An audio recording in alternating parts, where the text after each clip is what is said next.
Hi everyone. This is the second video on narcissistic abuse, and in this part of the video, I want to actually talk about the event of the fated discard, the fated discard that always happens at the end of a narcissistic relationship, or situationship, depending on how you actually call it.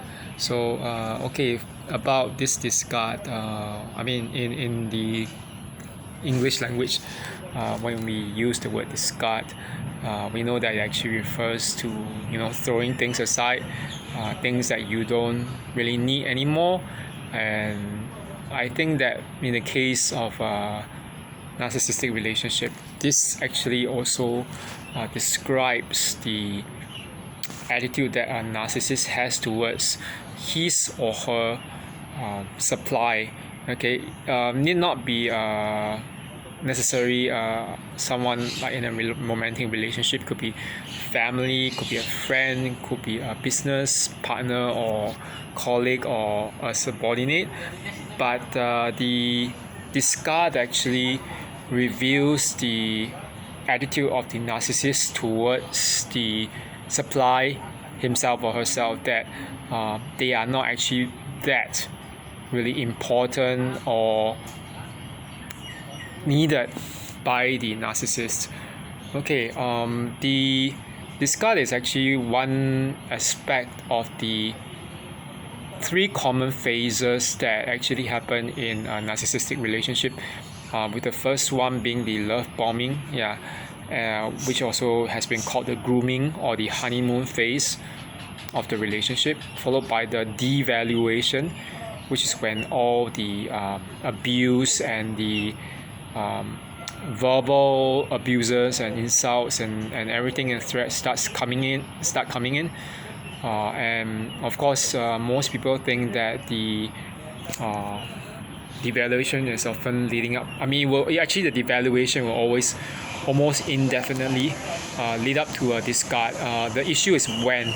So it's not an issue of whether it will happen or not, because in all narcissistic relationships, discard is almost inevitable.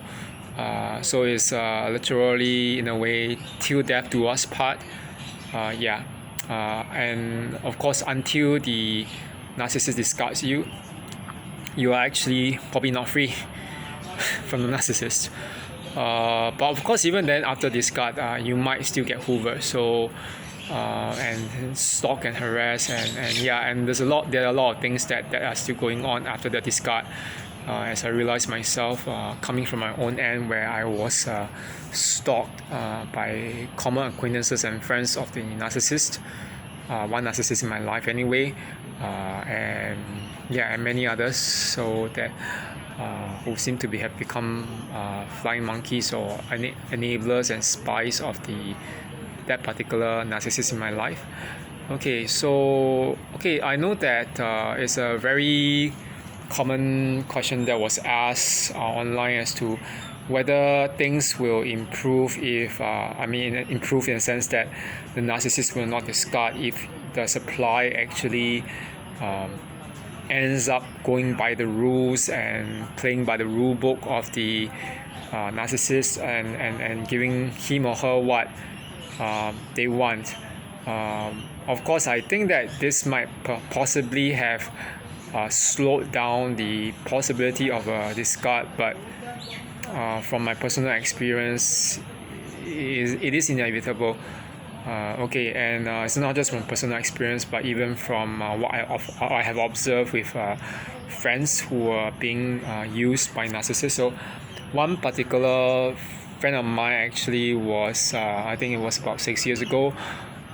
He told me that on one particular weekend when I was actually working, that he got his ex telling him that I want to see the more of the world, which is obviously coded language for I want to actually sleep around more and know more people and know more guys and sleep around more and have sex and it's just I don't want to commit. So my friend was kind of traumatized. I just told him to give up on the idea of just committing just like that. But I think that friend of mine wasn't listening to me. So after back then after a few months, or I think 1 or 2 years, I suddenly realized, wait, why are you talking about that particular person that you were with, and do you get back? And he said, oh, we just managed to sort things out. I told him, you're not going to come to a good end with this relationship, because I was very sure, because as they say, the best predictor of the future is current behavior. And if he is constantly cycling between being discarded and then going back again to the so-called love bombing honeymoon phase of a relationship before going back to devaluation and discard, it is inevitable that it will end. He didn't really listen to me, obviously. So as you can see, when he was discarded, he was at the end of a 7-year probably narcissistic relationship or situationship. And he kept on telling me how angry he was, how he wished that he could take revenge and things like that. So and then even for myself, I know that it was almost inevitable on my own, and it was just barely 3 months of dating. But although I had known the narcissistic ex on my own part for 1 year ago before the dating, before the end, so everything seems very planned. But the question about the discard then is this: is the narcissist aware that they are doing that discard, that it was it pre-planned?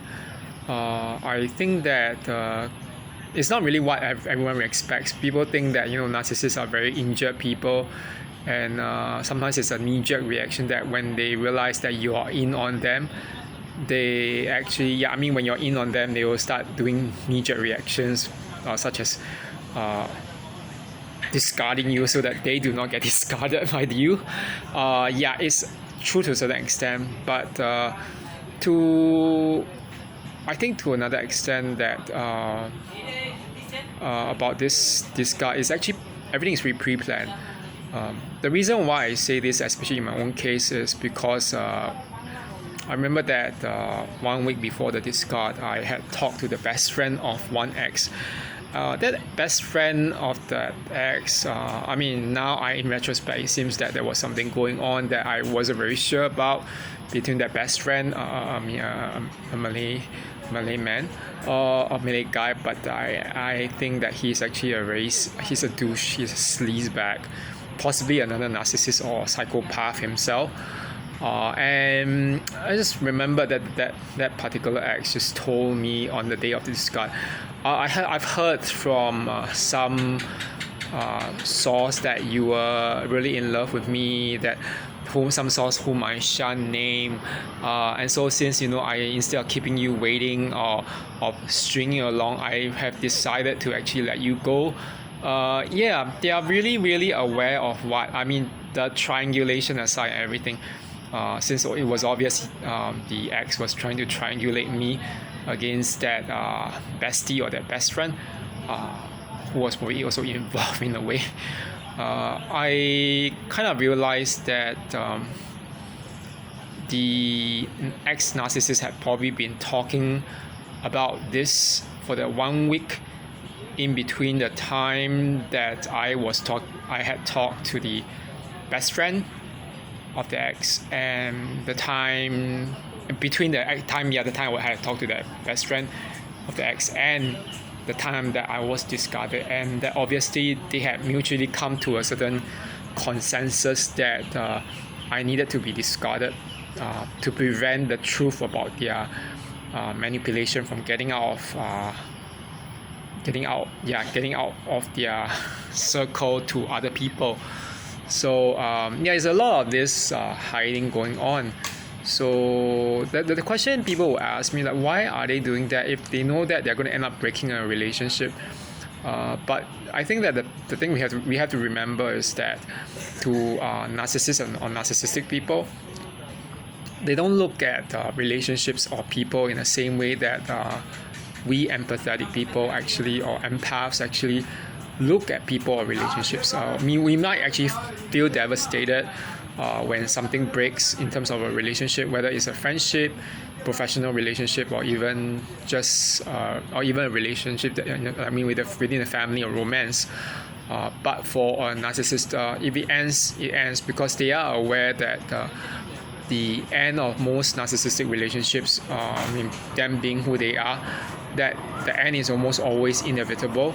So they are in it while they still can to actually make use of us as a supply, and they know that there is an expiry date. The question is not a yes or no, but when. Okay, so so they are pretty aware of that, about the discard, and they do it consciously, and conscientiously. The other reason is that even your pain, when they actually inflict that pain on you, that pain or trauma they inflict on you during the discard can be milked for what it is worth. It's a kind of like Schadenfreude being a pain, in German, pain joy, which literally means gloating or enjoying the misfortune and pain of someone else. So I think that narcissists actually, they thrive on that. They love to see people like you being their supply, squirm, cower in fear or in pain and cringe. And once I actually have seen it quite a few times where I'm during those 3 months of that so-called narcissistic situationship or relationship 6 years ago, that there are occasions when I had that particular ex saying some really unnecessary thing which was causing me to squirm and whatever. But on top of the narcissistic rage that I don't seem to understand, I think that there was also an element of a smirk or some smirk or some scowling expression on the face of the narcissist. It was as if you are beneath me. I want to see you suffer. I want you to burn in pain. It was there, and I remember seeing it as well during the final moment of the discard, when I actually when I just asked let's, before we say bye bye, let's have a just hug, have a bye bye hug. And it was a very cold hug and everything, but the cold hug aside, I remember that I cannot really verify. I don't have a photo to verify, but I remember telling one friend of mine that I can tell my friend who is this Spanish friend back in Canada. So, Pilar, do you see? You know what I saw at the moment when we hugged, and that ex actually turned around with the back to me. I can swear I saw a smirk.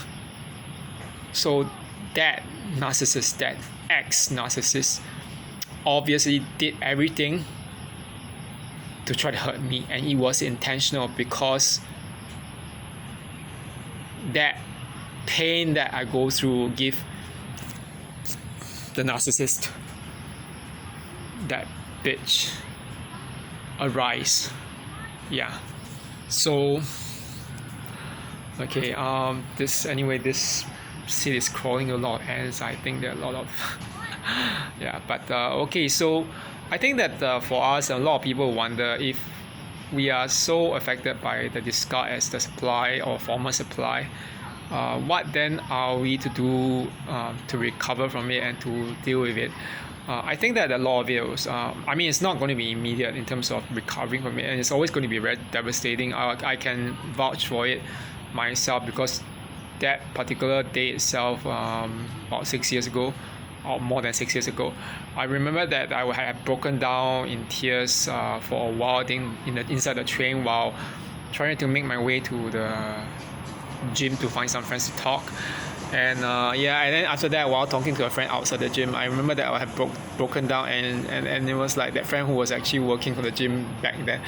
She sort of like, oh my, why is a guy like you crying? And she said, don't cry, and don't don't waste your time over people who don't really care for you and who just wants to see you suffer, or who are just using you emotionally and whatever. So I know it's going to take some time in terms of the healing, but I think that for us, we have to recognize that this guy is actually a blessing in disguise. So I mean, the time when you get discarded is going to coincide with many other things. I got discarded 3 days after the ex-narcissist birthday. So can you imagine that ex-narcissist's birthday was on 25th July, and I got discarded on 28th July. That was in 2016, and they choose the worst days. And not only was it after the birthday of the narcissist, the ex-narcissist. At that point in time, I remember that I actually had lost almost all my savings. I lost my retirement, the taxes that I got back from Japan from 3 years working there, and all my savings were tanked to a few dollars. And it took me months and months, almost like half a year, to get back to a decent state, at least where I could start saving, and 6 years to get back to at least a five-digit sum of savings. It is not like an easy feat, and I know that it's actually extremely traumatizing. But I want to just get it out to those out there that whatever you go through, with a discard, never ever give up on yourself, because that is a blessing in disguise. To be discarded by a narcissist, even if you get cyber stalked, harassed after that, you can at least block that person, and of course you can also block common friends and restart your social life all over again. But if you were to continue in a relationship with a narcissist or a situationship, it doesn't matter what kind of relationship it is, whether it's a professional, in family, or even friends and romances. But if you keep on staying in it, they will actually end up breaking your dreams and breaking you emotionally and your spirit as well. Spiritually as well. So it's not worth it. There's no such thing called a sunk cost fallacy with regards to that. You put in so much, but you get nothing, absolutely nothing. You lose everything and more out of it. Don't look back. Leave.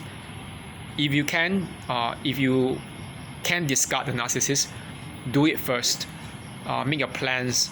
But if you are already discarded, it's okay too. Just stop, cut them off as soon as you can. Summon all your courage and start focusing on yourself, what you really want in your life. Sometimes what makes you happy in life is not exactly always being with someone. For me, I realized that myself, and being with someone wasn't exactly what made me happy. It was being able to actually pursue my dreams, work towards them.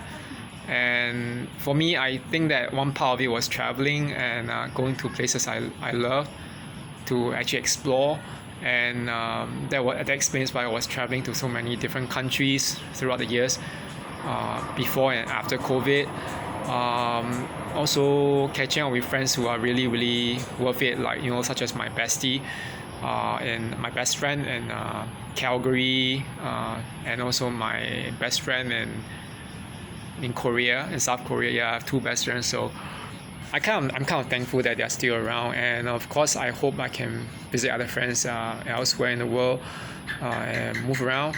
And of course, one other thing was I want to actually get my other postgraduate diploma or degree in clinical psychology, so that I can really help the people who really need help, whether it's in terms of therapy or counseling, and to do it somewhere else in the world, and become a real healer in my own capacity, other than just staying as a teacher or a lecturer, but instructor of English. So anyway, that's it for now concerning the discard. So please, I hope everyone will just take care of themselves. You're worth more than what a narcissist and their friends and flying monkeys are put together. You're worth more than that. Okay, so leave while you can. Okay, and focus on yourself and recover. Okay, that's it for now. Okay, have a good night, and bye bye everyone.